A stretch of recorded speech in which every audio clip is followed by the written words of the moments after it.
right, welcome to Social Distillation, the submarine still of the internet, where we attempt to drop the bead and pour white lightning straight onto your brain. What are we talking about today, Samo? Well, we've got some shenanigans in the CDC we can talk about. We might have a slight bait and switch, a little plausible deniability, the definition of the word is kind of thing, to make sure basically CYA. So as usual, the public gets screwed. Uh, I've got some protein stuff that not necessarily to turn it into a protein discussion, but it's a good example of probably a possible good example of why the literature that we're talking about with CDC and NIH and everything, why that was so familiar to me studying nutrition and exercise literature for so long. You wanted to talk some fitness with the difference between open and closed chain. Hmm. Uh, and let's see, what else did I have? Oh, I wore 333 because it's a kind of, I might be the cynic here today. I don't know. Uh, Usually I'm the optimistic one, but all of this stuff with the Dallas shooter or the Allen Hmm. shooter is kind of been annoying at best. So we'll see what we have time for. Was there anything else you wanted to throw on the docket as possibilities that might be more fun? Nope, I got nothing fun. I never do when I'm not feeling good. All right. So let's take you to the news here.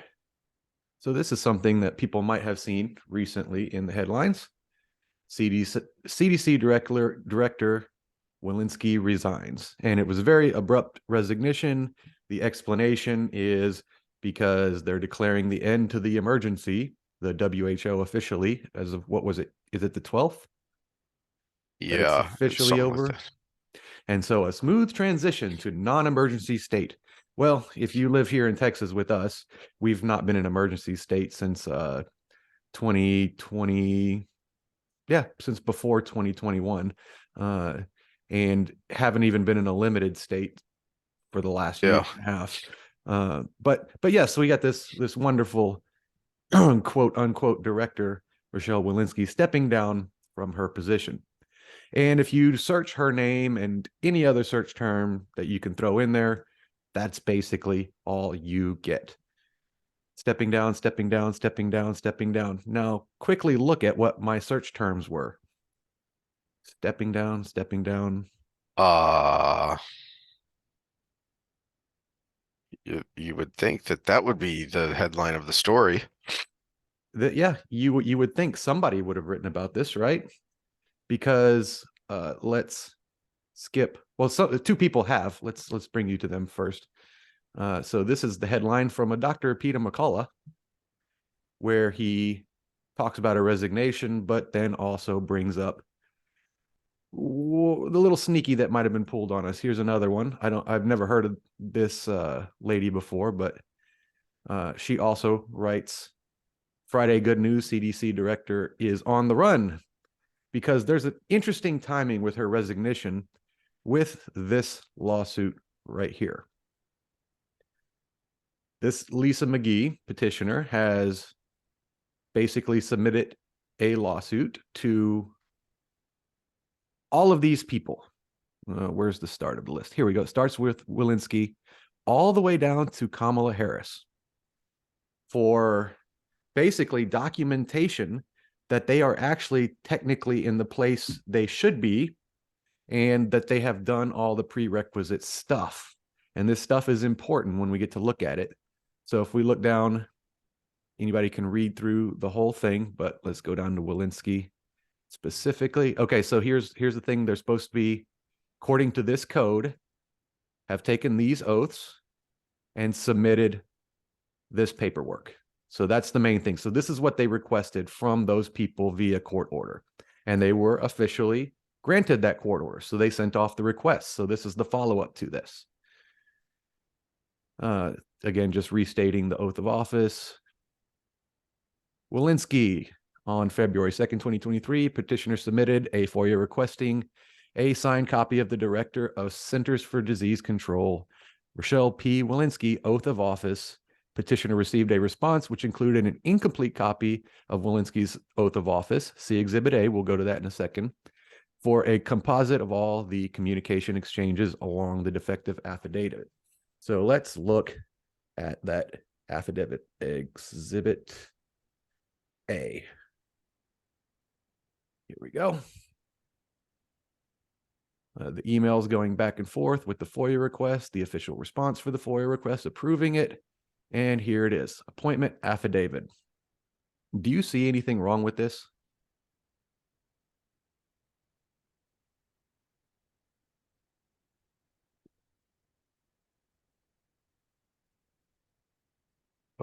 Here's the date she was appointed. Here are the oaths. This is, I'm assuming, her signature.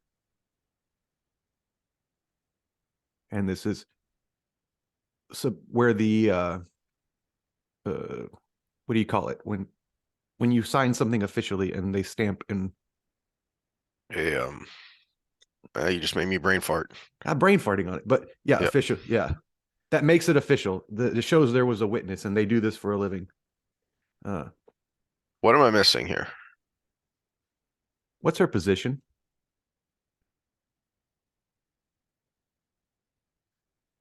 Well, in all of the news articles that you just pulled up, it says she was the director. Mm-hmm. Plausible deniability. When you say something like, I have not, nor anyone acting on my behalf, given, transferred, promised, or paid any consideration for or an expectation or hope of receiving assistance in securing the appointment, they can say nobody did anything to secure her appointment as the CDC director, because she swore that she did that for a senior advisor position. Notary. That's what the word we were looking for earlier. Yeah. Brain has a thick candy shell. So not only did she not swear in as the CDC director to all of these things that there's reasons we make them swear these oaths, because we don't want them being paid off by people or people paying the government to get them into that position or holding anything against them. Epstein. The other part is it never was notarized. So this could be any piece of paper they just pulled up and sent them. Well, so I had not heard about this till you told me about it, and it made me go, "Wall." And so your first thought was plausible deniability, but my first thought was, hold on a second. We've talked before about how difficult, if not impossible, it is to sue public officials if they are acting within their official capacity. And there are some good reasons for that, although as we're learning, there are probably more bad reasons because you can't hold them accountable. But my first thought was, well, wait a minute, then anybody and everybody should be able to sue her because she doesn't have those protections if she was acting as the CDC director and was exerting that authority, but was never officially and properly sworn in to that position. Unless they take the route of she was always just advising everybody. She never directed anything, which is remember the old Fauci argument. I didn't close the schools. Y'all closed them. I just kind of threw some advice out there. But surely with she has to have as much of an email trail as Fauci does, and there's got to be plenty of plain face evidence of here's her telling people to do stuff and here's them doing it. Yeah, I would assume that's the next bit of this as a follow-up, because I mean, realistically, she never held that position legally. Let's look at some of the others. Remember another name on there? Molly Harris one jumped out at me. Yeah. So she's the last one listed there. Let's see. In early March, petitioner submitted a FOIA requesting a signed copy of Vice President Kamala Harris's affidavit and has never received a response from her office. To date, Vice President Kamala Harris has not produced the mandatory affidavits as required by 5 U.S. Code 3332. So, yeah, we could use the argument that she's busy or whatever, but she has a whole office for this. Yeah. And technically, by not providing it, she has broken the law. She has broken the law to a greater extent than Trump was just indicted for. Hmm. You cannot deny a FOIA request if you are a public official. You can try to redact it, you can try to get away with some shenanigans, but you cannot deny it. So she is on the list of people who have not responded. And here's the full list. So have not timely responded: Mayorkas, Bacara, Cardona, I don't know who that is, Raimondo, Marty Wash, and Julie Sue. I don't know who they are, but we all know who Anthony Blinken is. He's important. Janet Yellen, Pete Buttigieg, Jennifer Granholm. Let's see what it says about her. Third-party contractor handling FOIA, stating that they are almost certain that she does not have a signed and notarized oath of office. Pete Buttigieg responded with an official letter stating that he does not have a signed and notarized oath of office. So he never took his oath of office as Secretary of Transportation. He is technically not the Secretary of Transportation. He's not sworn in. There are formalities to this for a reason, because you should be sworn in that you're not taking money and you're Yeah. not you Well, that well, just the swearing to uphold the Constitution and the public interest is we kind of hold that near and dear, even though we don't believe they're going to do it. It's still yeah. part of the process. This Robert Califf, I've heard that name before. They are exempted under 5 USC 552 and the foreseeable harm standard in 5. So basically they denied reporting this because it would harm them in some way. There's only a few ways that can harm you, i.e., it could make you lose your job. Walensky received a letter of affidavit, however, fails to specify which position she was appointed and is not properly notarized or sworn. Merrick Garland, an affidavit was produced. However, Garland fails to specify the date when he was appointed and is not properly notarized or sworn. So again, another piece of paper that is not official, because we can't tell if they just worked it up in the office before they sent it off for this FOIA, because it's not notarized and dated by a proper notary. Which, if you're going to do that kind of stuff, I mean, these people have all the power and money in the world. Freaking get you a notary that will do what you want. Lloyd Austin, is he military? Yeah, he's the Secretary of Defense. Also not properly notarized or sworn. So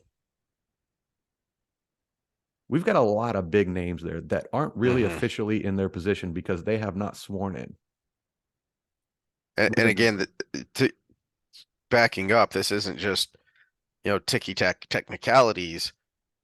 That's why you showed the oath that is supposed to be signed and notarized, because you are asserting that you are not working on anyone else's behalf, that you are working on behalf of the people. That you are not taking money and influence from others. So the next question is why? Why would Walensky sell her soul to the devil? Because, I mean, she wasn't even a good liar.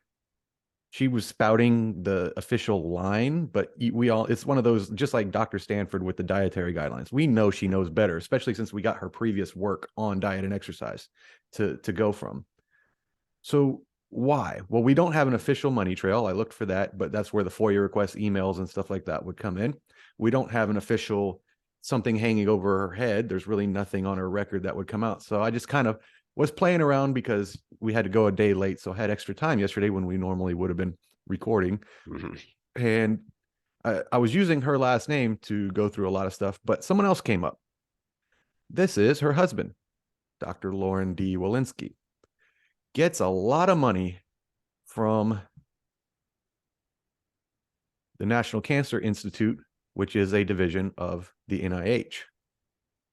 And I still kept saying, that's just not enough for me.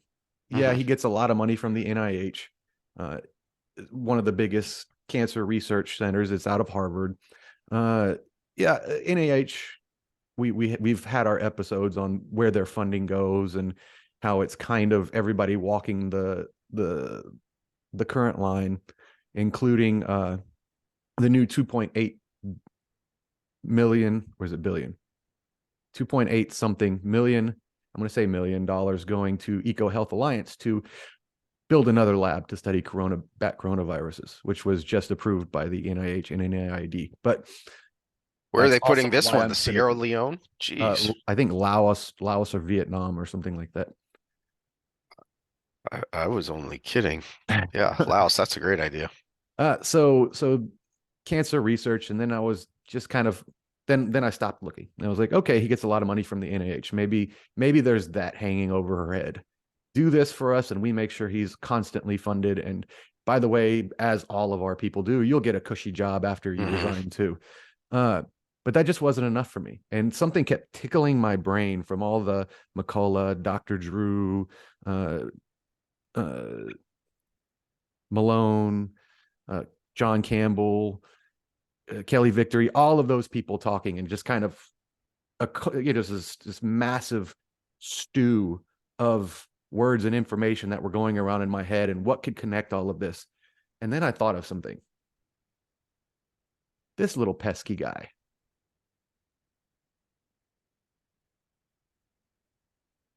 I remembered that the original mRNA work up until now was to try to combat cancer, including this guy's specialty, B-cell lymphoma. Because cancer is a pesky thing to target. And what they've been trying to do, and this is a very extensive paper on exactly what they've been trying to do with it. This is not bad. This is a great idea by great scientists. It may or may not work. That's why you run the experiments and you go through the whole process. But the reason they used the lipid nanoparticle, which was the problem with it all, was the lipid nanoparticle can get into almost every tissue in your body.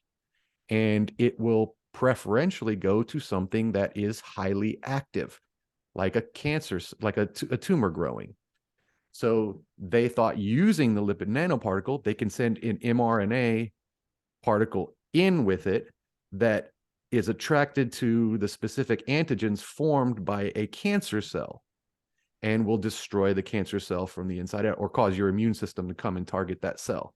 That sounds like a great idea. Unfortunately, that may or may not be one of the problems with certain inoculations we have now, because it goes to the highly active cells in your body, ovaries in young women, the heart in young men, in some people, their brain, and it expresses spike. Well, in the cancer model, it would express the antigen, which would cause the body to target the cell and destroy it, which is what we constantly do that every day. We're constantly destroying potential tumors. So the nanoparticle research was being used for this cancer research. And now we've got a connection to the mechanism behind the big, elephant in the room in the current medical situation. So Way back, I want to say last spring, I think it was, Glenn Beck interviewed Dr. Malone, long form on his Saturday podcast, and he gave a really great explainer of, like, layperson explanation of what this mRNA technology is and where the idea came from, why the idea came about, but then also what people did with the idea after he patented and published his work, what other people did with his idea, and why it didn't work, why it didn't do what he had initially anticipated it would do, and why they couldn't get it to work. And then magically here we are, after all this time not being able to get it to work, and then, well, now we have this emergency. So, and this was the guy on trigonometry, Dr. Campbell. This was one of his main points when they were looking back with hindsight, and this was one of his points was, Campbell is more forgiving of the initial lockdowns and things than I am, but his big point was he was wondering at the time, well, wait a minute, why aren't we using the tried and true? We know this technology, this methodology for creating vaccinations works. So why did we suddenly shift to this thing that had never been used on the open market before? Well, and that's the thing. It per the mechanisms I brought up, it may work for what they're working on here with cancer, because again, it targets these highly replicating cells, and nothing replicates faster than a tumor. So we still may have something good with this nanoparticle technology and with the mRNA technology, but we're still lab rats in the experiment on the technology period, and on a completely different thing, because it, it's not targeting what we want. It's targeting everything and hoping we come out of it on the other end better than we were before. Mm-hmm. And you look at Edward Dowd's work, who he was a Wall Street guy, former BlackRock analyst, but he's been doing all the excess death stuff from a work production standpoint. So this is the number of deaths, and it costs the country this much in production. This is the number of disabilities, and it's cost the country this much.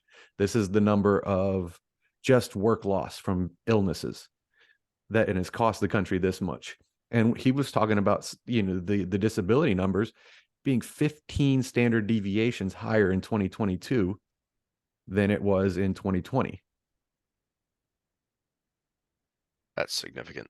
That's for anybody that's not statistically inclined and not familiar with the word standard deviation. When we're looking at outliers on a bell curve, so you got the majority of the population here, and then you get to a certain point where you're seeing something extremely different from the middle of the pack. That's one standard deviation away, somewhere around 3% of the population on either side. Two standard deviations would be about 1% combined on either side. 15 standard deviations is like the pinpoint end of what should be the bell curve. So that's a massive, massive spike. We're talking exponential growth.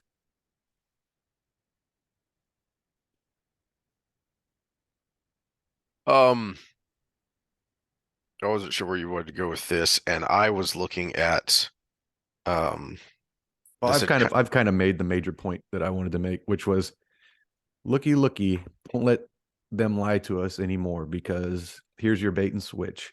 And this well, is, I mean, it's, thank goodness for these people that have the resources to, because it's not free to submit a yeah. FOIA request. You have to pay a lawyer to file everything for you, and even if you are a lawyer, you have to pay all the filing fees, and you have to take it before a judge, and I mean, just look up legal expenses, Mm-hmm. and uh and then put it on the highest side you can possible when you're trying to go after the federal government or its employees. And you will it's, yeah, me and you, we would have more information if we had the resources to do that and the know-how to legally do that. So thank Mm-hmm. goodness for these people that have the resources and are looking into this. I think that's a good place to leave it. Um, Thank goodness for those people, but it's infuriating to look at the people who should be doing this. The Congress likes to make a big deal out of congressional hearings, but they don't actually do anything. There isn't actual legislation that comes out of those hearings. There are sound bites that come out of those hearings. Well, and even still, just going by the sound bites, you just have to say that was a lie. You just lied. I don't care how you twist the words, the Hmm. meaning is the same. You just lied to Congress and the American people. Why are you not in jail? That's the fact that they just keep getting away with it. What I didn't look up, and it'd be funny if it happened, as any connection to Epstein on these people I just looked up, because Ooh, there's a thought. there would be your why did they do that motivation right there. Uh, did one of them spend a little time on Epstein Island? There's a thought. Let's just see. Let's just do a Walensky and Epstein. Because remember, the big deal was Epstein always had scientists Hmm. over to his What is this? Oh, that's 2021. Of course, Google's not, they're not going to give you anything. 2019.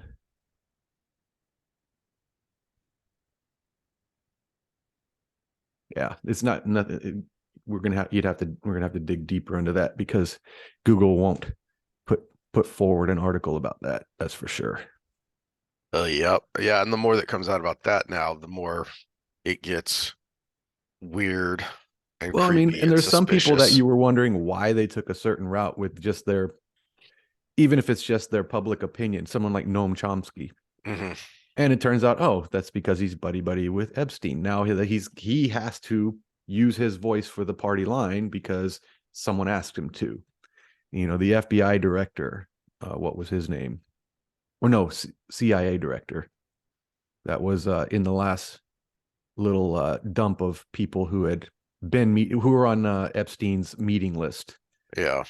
Yeah, Well, the one that jumped out at me was this, I can't remember her name, this lady who was a lawyer in the one that went to Goldman Sachs. that went to Goldman Sachs. She was a Yeah, lawyer both in the Clinton and Obama White Houses, and she was on there. Not only was she on there a lot, but somebody, I'm trying to remember who was writing about this.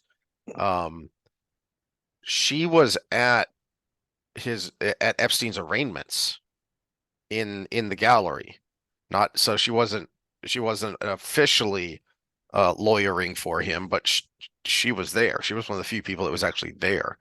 yeah, and all of this. Oh, I didn't know really who he was. I just knew he was in finance and da da da. I'm like, at that time, is not paying attention to politics and as I was, I knew who Epstein was at that time. I could Mhm. have told you he was the Epstein Island That guy. that story's been out for a while. And it Yeah. wasn't, yeah, and it's been public and in your face for a while. It's not you didn't even have to be paying attention to politics. And you're telling me as a CIA director, Hmm. uh, the assistant secretary of state, you had no idea who this that you've never turned on CNN in your entire life. You know, it's Yeah. yeah, no. That's again, you tell why do we let these people get away with lying to us like this? That's a blatant lie. You didn't know who he was? Well, I bet you we could tell if you know maybe that's not a indictable lie because how do you prove that Hmm. unless we find some email where he actually was talking more intimately to him, but we know it's a lie because we know again, anybody and everybody knows who Epstein is, and you're not just anybody and everybody. You're the Oh person who's yeah. supposed to know everything about all the important people. Especially someone with so many international ties. Mm-hmm. Yeah.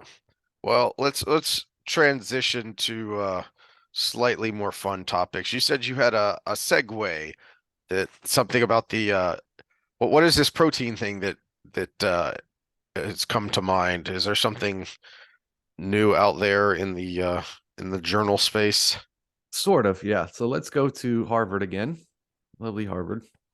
And their synopsis on protein powders. So I've been putting together stuff for my Uh, supplement episode for my other channel, and protein powders obviously is one that a supplement that actually works because it's protein, and protein is good for you. If you're not getting enough, protein powder mhm. will help you, and if you're training really hard, you need a lot more than the average person. So this article was annoying in a lot of ways, again out of Harvard Health Publishing in 2022. So this is not old. This is not back before we knew the science. But something intrigued me, and this is where I'm going with this. There's a lot of annoying things in this article. A lot of it, like, well, it'll help. It'll make you gain weight uh, if you have a lot of sugar and calories in your protein powder. Well, no shit, Sherlock. It's got to be in your macros. If you're trying to be fit, Mhm. that's why you should be tracking your macros so you know how many calories you're getting and you're not eating or drinking too much of them. So, all stupid things like that. We don't know the long term effects. We know the long term effects of dietary protein. All it is whey protein, Whey casein powder's protein, been out for decades. I mean, decades. I think the guys back in Weeder's era, I think were already using whey protein. Yeah. And the the excess protein numbers where it starts damaging your kidneys is like more than you can eat and drink. I mean, it's like the people who die from drinking too much water. You just give them a Mhm. Darwin Award. It can happen, but you have to do so much of it that it's completely unreasonable to Mhm. even think about it. You would Uh, know something is wrong because your body would be getting cranky way ahead of that point. yeah, someone my size would be like 800 grams of protein a day. That's 800 divided by 20, 40 chicken breasts. I mean, if I could eat that much and still be standing, I would be.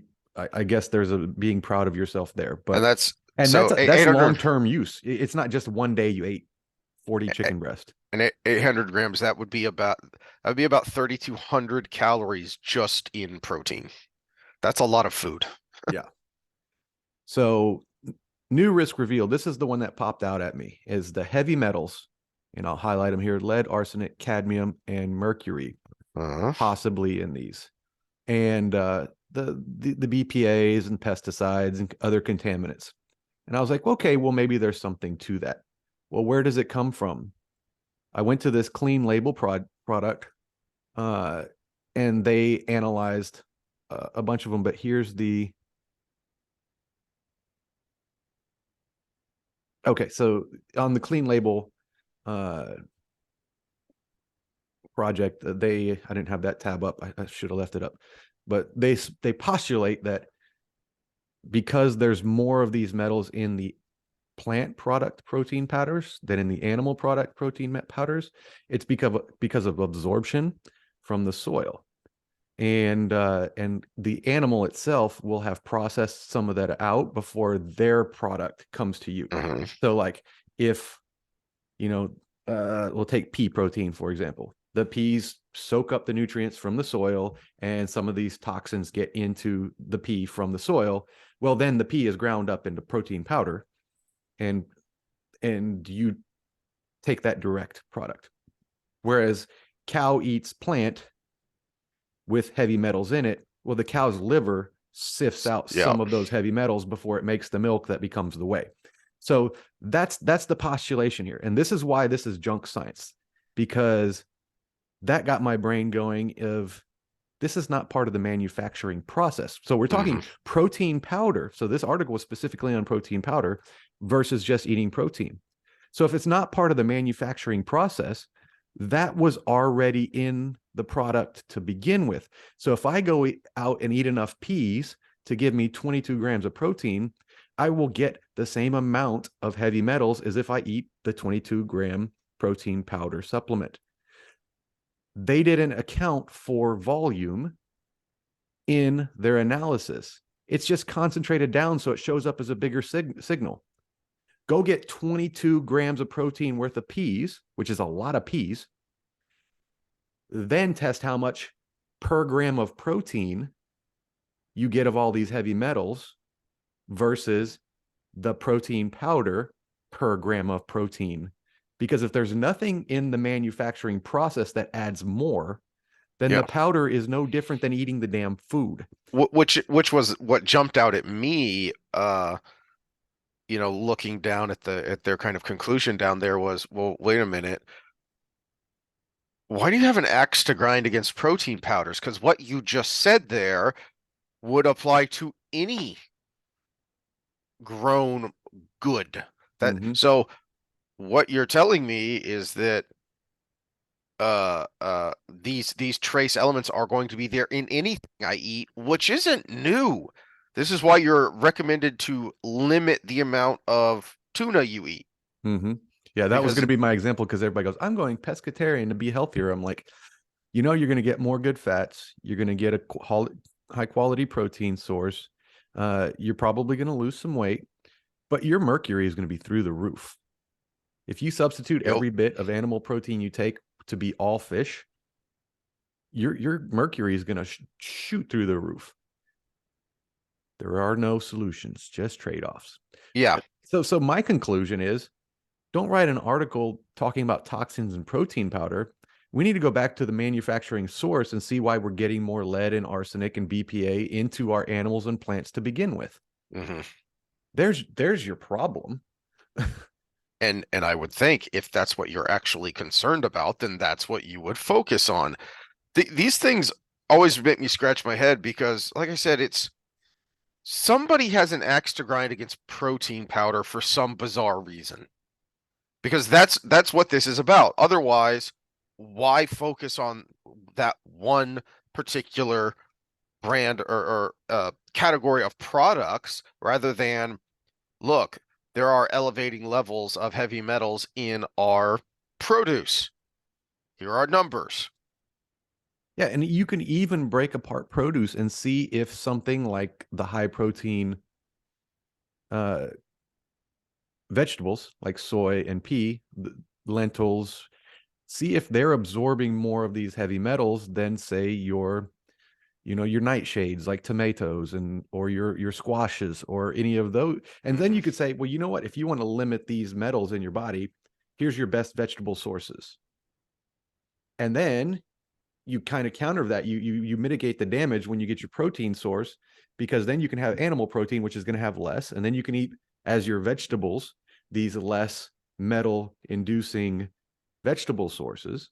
And that's if it's even a problem to begin with. They never said it's actually toxic levels. They just said it's elevated. But it's an elevated signal because it's concentrated Yeah. into this small serving per bang for your buck protein. That's the thing.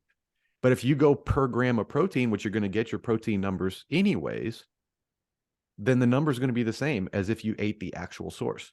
And so here's how much they know about diet anyways. We go on to the next section. Aim for the recommended dietary allowance of protein, which is 46 grams per day for women and 56 for men. First of Uh, all, 46 grams per women, no matter how big or small or athletic or anything you are, 46 grams of uh-huh. protein. So that's a blanket guideline that has nothing to do with you. It's probably what they would call the average sized woman. And it's, I guarantee 100%, because I know this about the RDA protein recommendations, it's based on a sedentary lifestyle. So Harvard just said at least get 46 grams of protein per day if you're a woman. Well, guess what? Every woman that reads this article is going to be like, oh, good, my rice cake breakfast is good. An egg for breakfast, Mhm. 6 ounces of yogurt, a handful of nuts, and a cup of milk, and 2 ounces of cooked chicken for dinner. You know how much 2 ounces is? Take a deck of cards, and it's about half of that.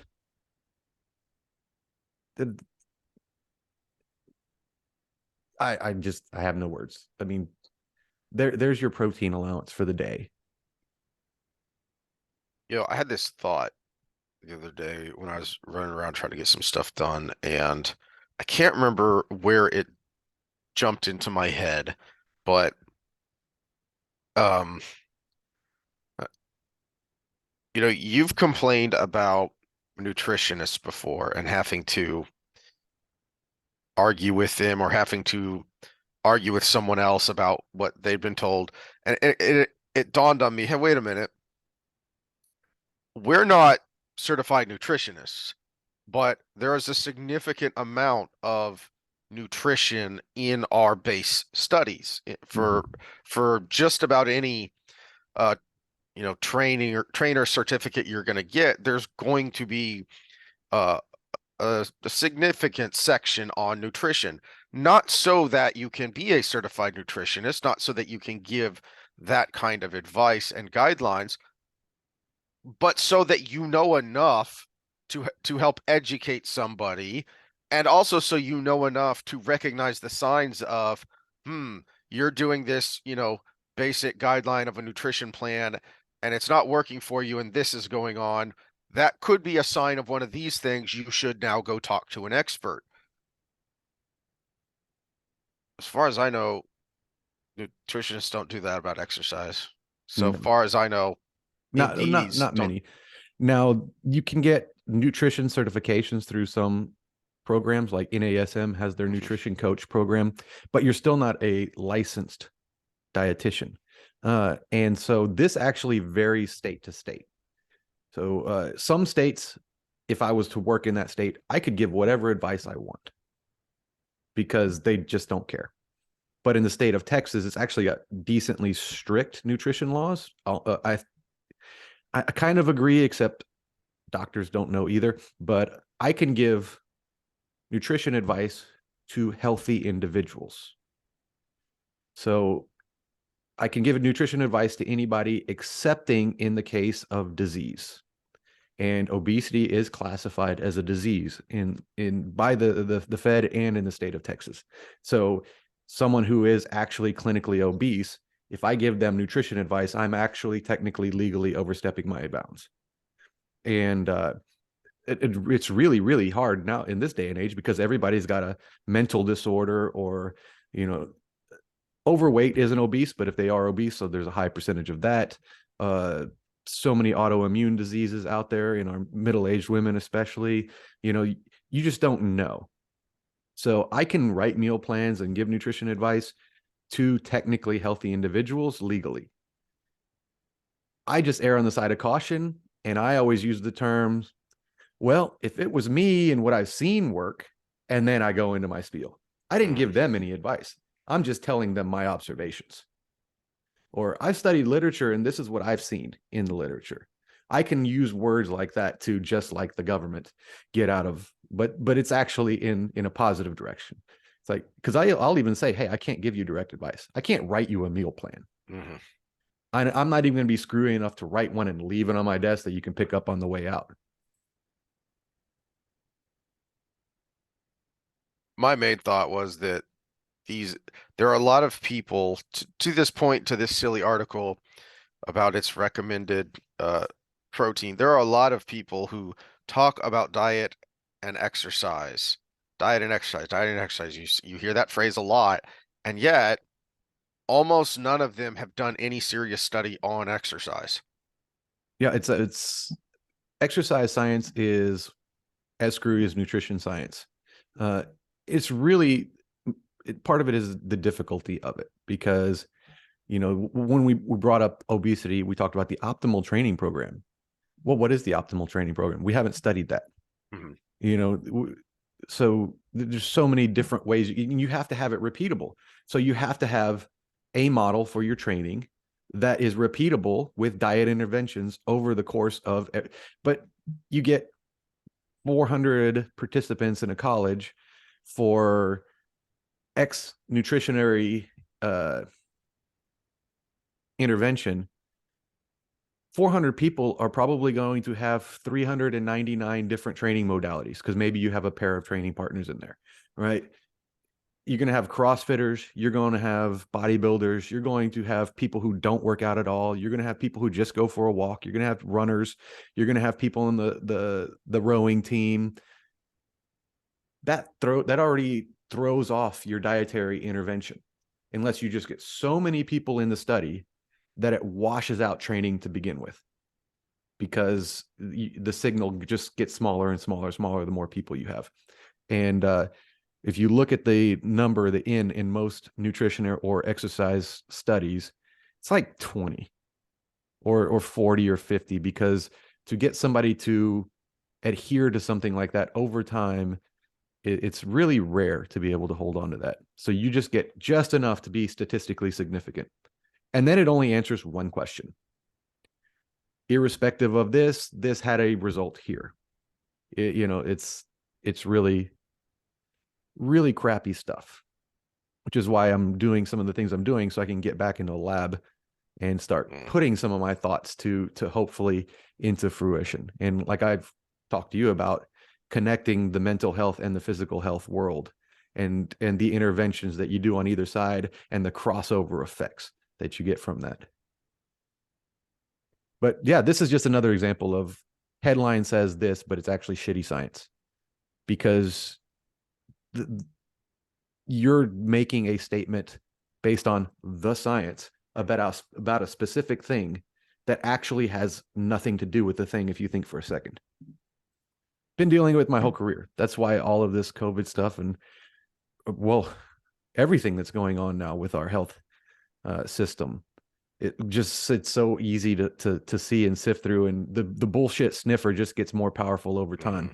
So, Well, that actually segues into the last thing I wanted to talk about because what brought this about was grumbling when we were talking about the draft and the numbers that they use and the numbers that scouts and coaches look at to evaluate how productive is this player going to be, how good is this player potentially, and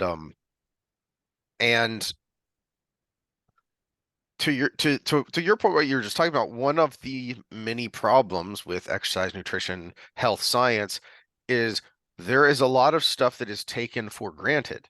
It is just assumed that this is the way it is, but no one's really done a study on it. In part because, as you've pointed out, talking about your own experiences, it is difficult, as it should be, to experiment on humans.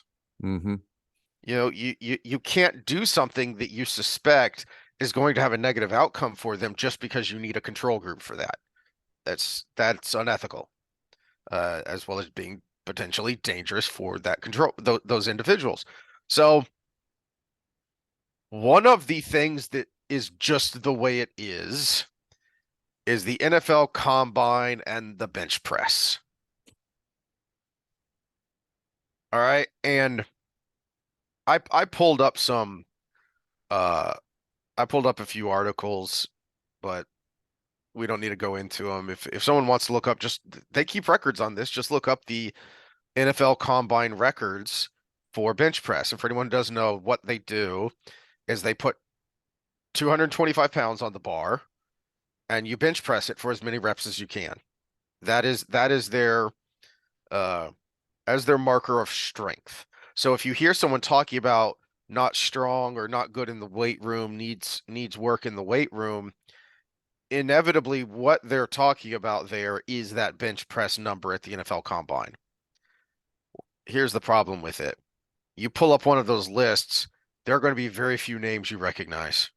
There are going to be people there that if you look at their career, oh, well, he played 8 years in the league for four different teams. 8 years is a good career. Oh, except you were with four different teams over those 8 years, so that's not a good sign of your productivity. And there's a good reason for that because it doesn't translate to the field. And one of the reasons for that is so there's this idea that, well, the bench press is a good marker of strength for offensive and defensive linemen because they're using their hands. They're pushing, right? They're hand fighting with each other down there in the trenches. Well, except what's the difference between bench press on the line? That appears to be different. Well, it's even bigger than that, because athletic position isn't vertical. Athletic position is it's your shortstop position. So that's actually an incline press. So incline press probably would be more applicable if you're just going movement for movement. Mm-hmm. And in fact, I've heard a lot of football coaches, college and high school, say that. I've never heard a pro guy say that, but I mean, if you got enough college coaches saying it, I'm sure there's some in the pros. But yeah, so yeah, it's a test. Again, what I say about the combine is a lot of times you're just looking to see who comes in shape. If this guy's got this potential, but these announcers like to make a lot of these because they're the measurables, and they just don't like to talk about things they don't understand, like the immeasurables. This is why we've gone into my dislike for Mel Kiper many times. If I hear Mel Kiper ever, and I don't watch him anymore on these analyst things, but he probably still says it. You can't coach speed. Well, the first time I heard him say that, I was working at Velocity. I'm like, I coach speed. I can't make a mule a thoroughbred, but I can make a mule faster. That I actually heard that on the later rounds. I think it was on Saturday when I was listening in, and one of the talking heads on the radio here made that point. It was the guy, the old scout, who was a scout for Green Bay, and for Dallas later. Can't remember exactly what he said, but he said something along those lines. It was uh he was talking about this guy's raw athleticism and some of the problems, and he didn't have good feet. And so what he was saying was along the lines of you can't coach speed. Hold on, that's his foot coordination isn't a measure of his athleticism, it's a measure of the coaching he's had. Mm-hmm. Because Or the work he's put into it. or the work he's put into it. He could have been Because coached properly, but then just never did the homework of making it mental memory. we have all kinds of footwork agility drills that you can do, and you don't do them just because you do them to get better at doing them. You do them to get more coordinated on your feet. That's why those things exist. When I Uh, coach sprinting, one of the first things I do is I get my camera out and I I just say sprint, run, run for me, and I'll have them do a short sprint and I'll have them do a long sprint or maybe one or two of each. The best thing I ever see as a coach is when I hit that timer and I'm like, this kid's fast and he runs ugly. This kid's going to be real fast. But it would take a younger kid and I'll just have them do a start for me and immediately look at the things they do. If they immediately go into a circular motion, that's the first no.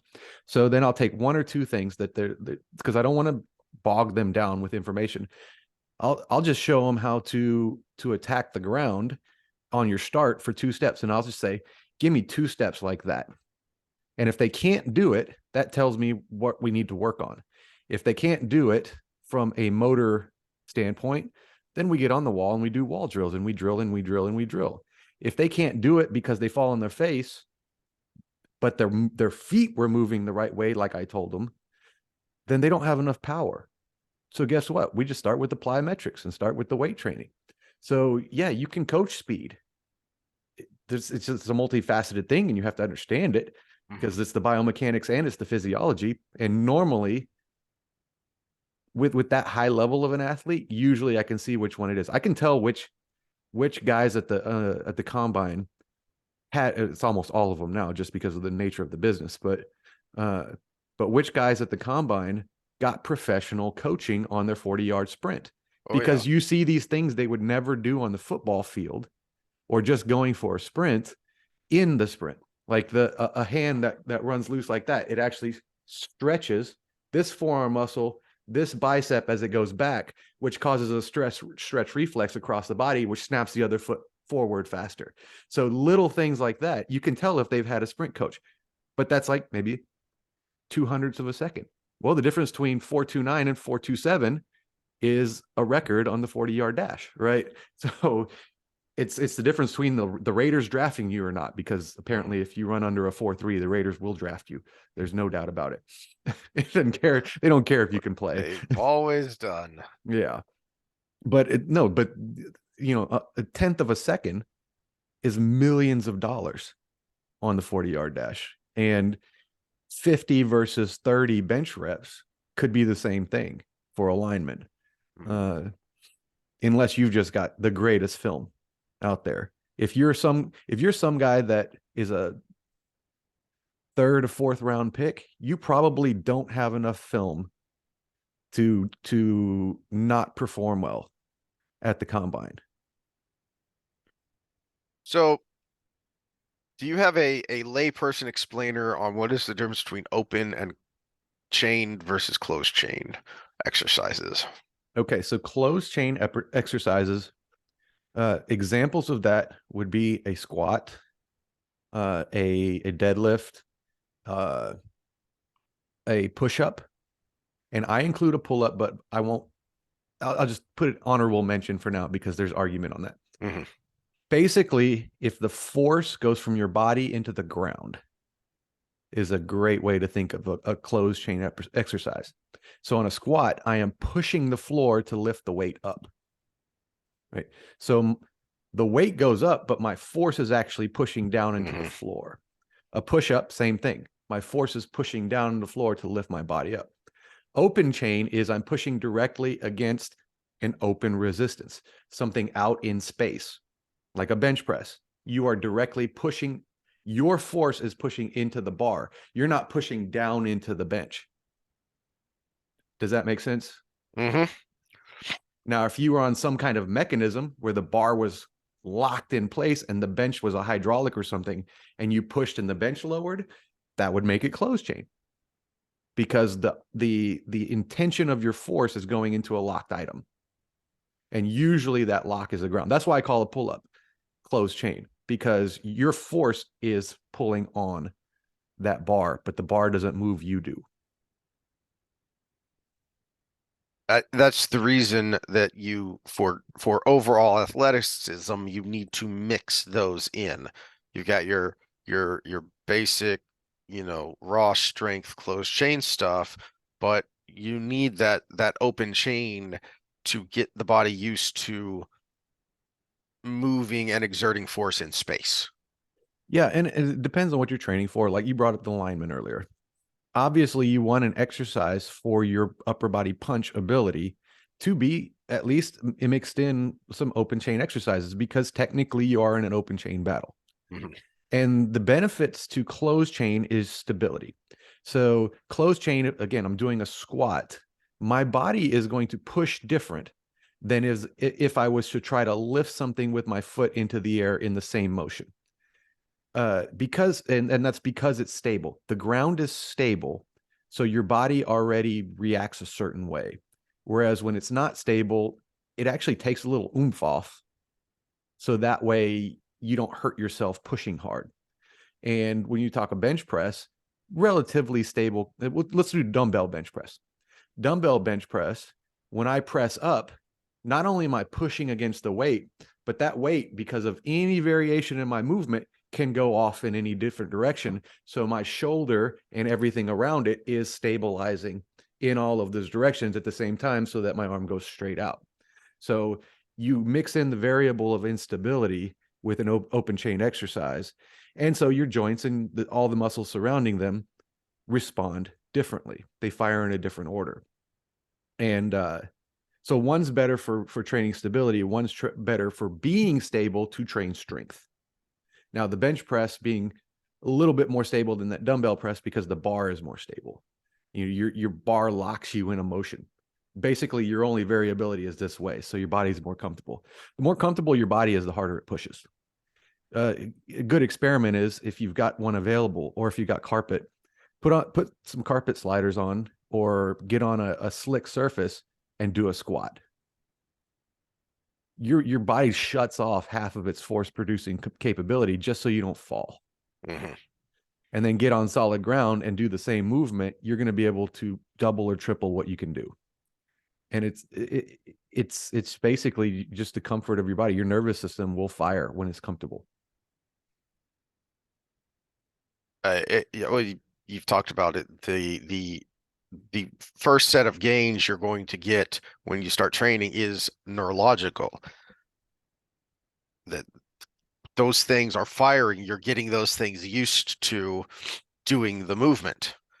And once it gets used to doing the movement, now I'm comfortable, and it can start very quickly exerting more force than where you started.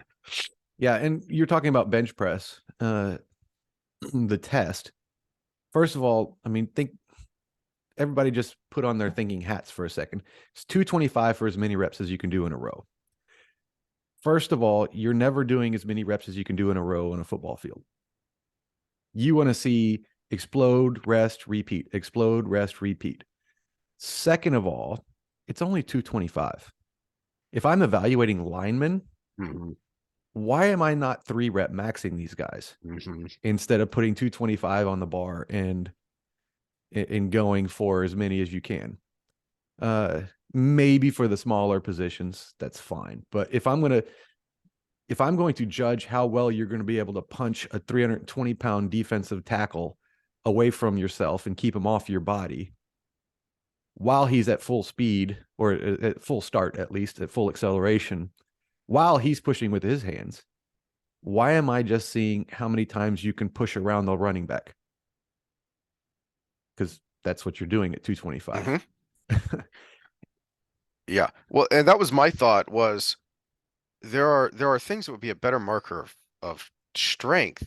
Why Well, do how you about call this? this We test a have the marker of capability strength? now. Put a force, something to measure the force, like they have on those everybody's seen the TikTok videos or the Instagram reels where it shows the guy or the gal hitting the punching bag at the fair, and it's showing how hard they punched.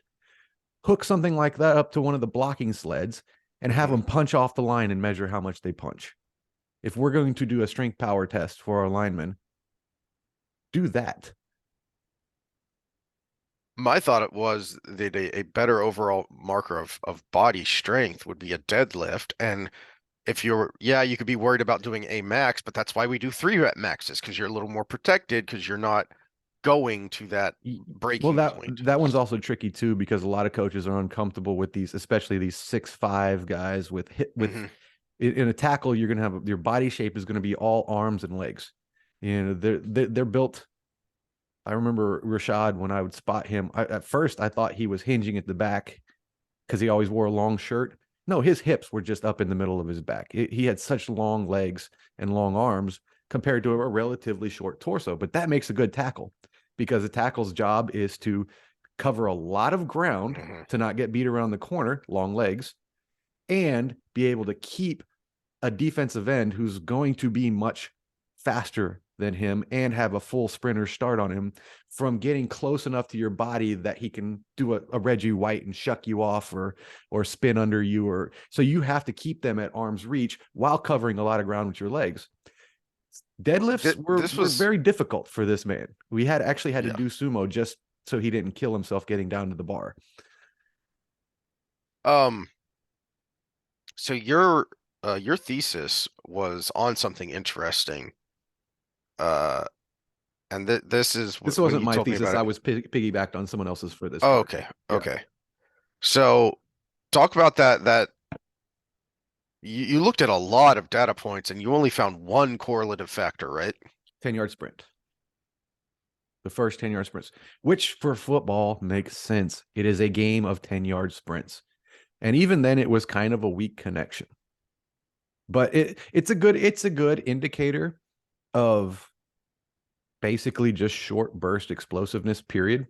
What they call weight speed, right? So if you're 300 pounds and your 10-yard sprint is 1.3 seconds, you're moving. You're accelerating a big body really Hmm. quickly. So it's a very good indicator of that. Where the 40-yard dash, I mean, if a lineman's running 40 yards, that means there was an interception. Hmm. Maybe a screen gone very, very, very well.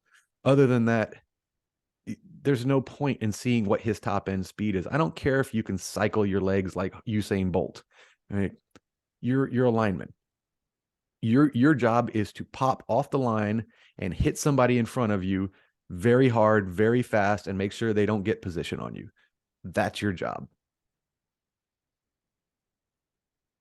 And yet when you hear the pundits talking, it doesn't when they talk about speed, they talk about the 40 yard Mm-hmm. when they're doing their And really draft applicable. evaluations.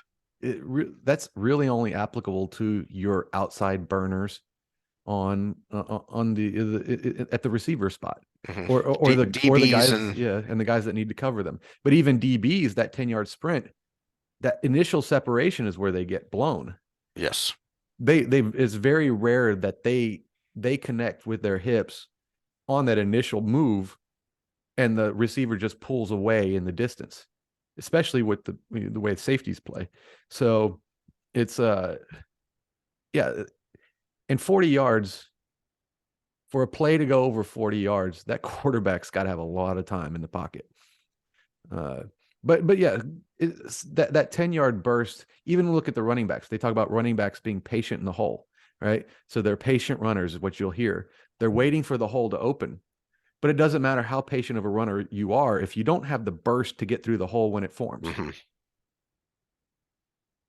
This is along the lines of what I was talking about ranting earlier when we first got on this is the things are what they are because that's how they've always been, and yet the the data is out there, and if you think about it, and if you talk to the right people, these crusty old uh scouts, you could easily tell, oh yeah, this is not a game of bench presses and 40-yard dashes because people have crunched these numbers, and there are a lot of data sets. If you take uh, if you study strength and conditioning, you will find table after table on sports of this is how much total distance you cover. This is your, average longest burst. These are your bursts of intensity. So you can go by sport, and by sport, if it's a team sport, you can go to basketball and look at by position. Same thing with soccer. You have those numbers by position, so okay, this is how much total ground they're going to cover in a game. So I need to be cognizant of that when it comes to the conditioning. And here's how much they're going to be at peak performance, how much their body is going to be at maximum effort. So that's what I need to train for there. Um, Kind of like in fighting, uh, you do road work because that's just the way it's always been. Well, but how much does going on a 6 mile jog affect what actually happens in the ring or the cage? Mm-hmm. Because you're going in 3 or 5 minute rounds. So you should be training to be able to put out the maximum amount of effort for that amount of time, then this amount of recovery period, and then do it again. Yeah, that's why with my fighting sport athletes, I would make a high intensity round based workout system. If they needed three or three, they needed five, whatever. And they had basically you need to get this done in your round. And I would start with a base and give them a longer rest. And then instead of making the rounds longer, I would decrease the rest until they got to where they were completing their rounds with the proper amount of rest for their fight. And then we would increase what was in the round. Like, okay, now you're getting through it all just fine. Now you've got to do more. So it was kind of a two-tiered approach to it. We would get the rest down so they could recover. And then once they're doing everything they need to do with the proper amount of rests, then I would say, okay, now you've got to do all that plus 10 sledges with a sledgehammer, or plus a sprint across the 40-yard sprint or something. So it would be, and it was all high intensity. It was, your Javoric complexes. It was tire flips. It was sled pushes and pulls, that kind of stuff. And they never were out of condition. Some of them had some head game stuff, but they never were out of condition. All right. Well, I got nothing else. Hopefully we have given people some food for thought and something useful and productive. We've said before, we don't want to come on and just, we listen to a lot of people. We admire and respect a lot of the other people in this space, but they do their thing. We don't want to come and just rehash what we've heard. Mm-hmm. We are hopefully adding something new to the conversation, thus being useful. Yeah, an example of that is what we opened with. I saw the affidavit on Dr. Drew's show, but I was like, no, we can't just do that. I want to take it a step farther. Let's see if we can find what might be under the surface between why Walensky would go into this, and how does it relate to the fact that she didn't sign the swear in to the thing that could be hiding under the surface. And yeah, it's all speculation. It's not a conspiracy theory because we're not making a theory. We're just throwing out some, hey, there's this funny thing that could be connected to this, that could be connected to that. Draw your own conclusions. And history will tell, right? And then the protein stuff. This one was a pure unique thought to myself, because I was just reading this article and I was like, something doesn't make sense here. And then it didn't even take much digging to say, oh, well, that's because they just didn't control for this. Mm-hmm. That's the simple part of it. Is like having a protein study where you don't control for calories, and one group gained weight and one group didn't, but you didn't control for calories. So all you have to do is see that little thing that might have been missing. And then the combine stuff, it's a spectacle. Yeah. It was 19,000 data points that I had to, by the way, or 19,000 athletes with 8 different combine measures. So 19,000 times 8. That's a lot of data.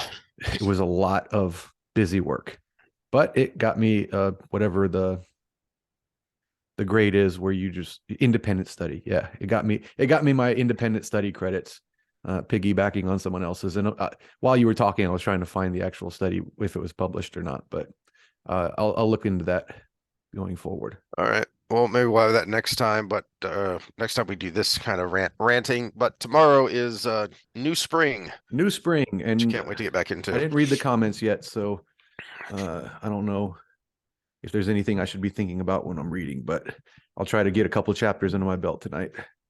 Yep, ditto. And we will see y'all then. All right, later.